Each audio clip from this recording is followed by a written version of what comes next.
Hey everyone, I'm back, and today we're going to be talking about Warfare. And this movie came out in 2025. And originally I thought it was just directed by Alex Garland, but apparently it's directed by two different people, Alex Garland and Ray Mendoza. And this is his first directing credit, I believe, for a feature film, which I thought was kind of cool. And if we're talking about Alex Garland, I do like his movies. I enjoyed Ex Machina and Annihilation, and Men was decent. I haven't seen Civil War yet. But Alex Garland being attached to this project was my main attraction because I like his movies, and I thought this movie was great. I think it might be my favorite thing that Alex Garland has done, even though he's not the only person directing the movie. But I would have to rewatch Annihilation to really confirm whether I feel that way or not, and also check out Civil War. And the opening scene had a really funny visual gag, and I wasn't expecting the humor to work as well as it did for me. There's not a lot of it in the movie, it's mostly in the first half, and it's only at like 4 key moments. But I thought it was pretty funny whenever they did jokes. They were nice and spread out, and I also liked the characters and how well they were defined just by simple actions and dialogue. And you just get a sense of what these characters are like, and then the movie just goes along with its premise, and it's a very simple premise, and this is an A24 film for those who are curious, and I tend to like their movies a lot. And whenever we got action scenes in this movie, I found them to be entertaining and engaging at the very least. And one thing that I wasn't really expecting about this movie was the violence. And I get it, it's kind of a war film.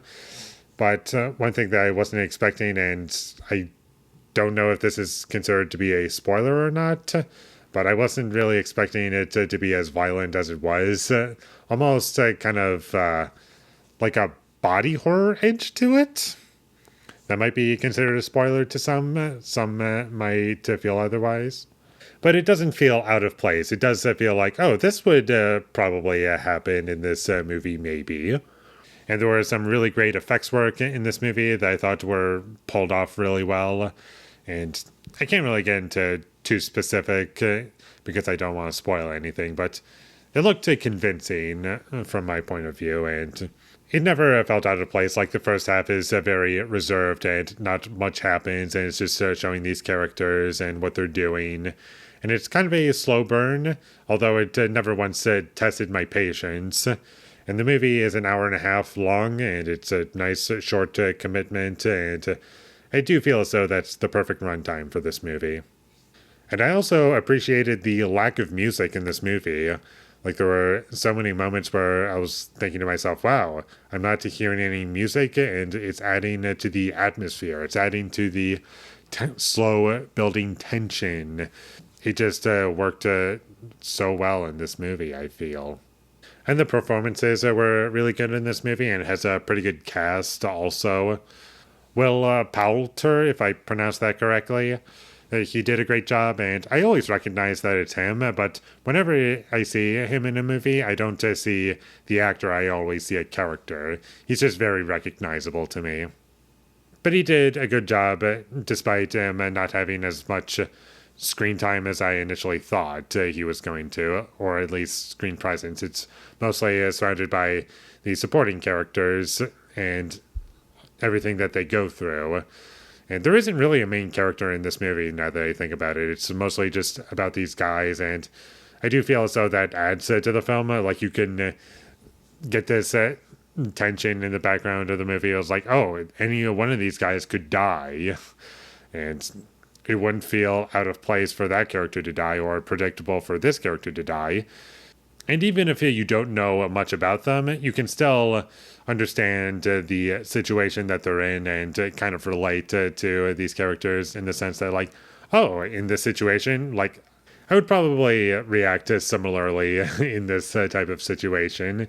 And I can understand the situation to a certain extent. And this movie kind of reminded me a little bit of Dunkirk at a couple of points, where that movie, it was mostly about the experience, and the characters weren't developed all that much, but it was about the experience, and you understand that the situation that they're in is pretty terrible, and it's a very simple experience, whereas this movie is kind of like that, but this time it's rated R, and it doesn't hold back on the violence, whereas in Dunkirk it's PG-13, and they couldn't show any violence because with it being a PG-13 movie.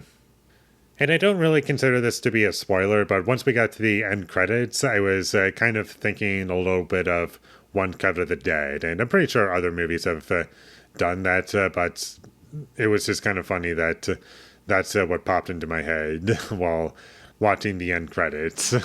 That was just really interesting. Out of any movies, it was One Cut of the Dead.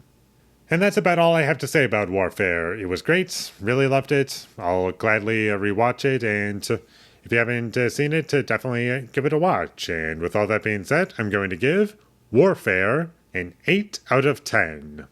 Thank you for watching my videos as always. If you enjoyed this review, be sure to leave a like and comment down below you thought of Warfare, and my social media links, it will all be in the description, so follow me there.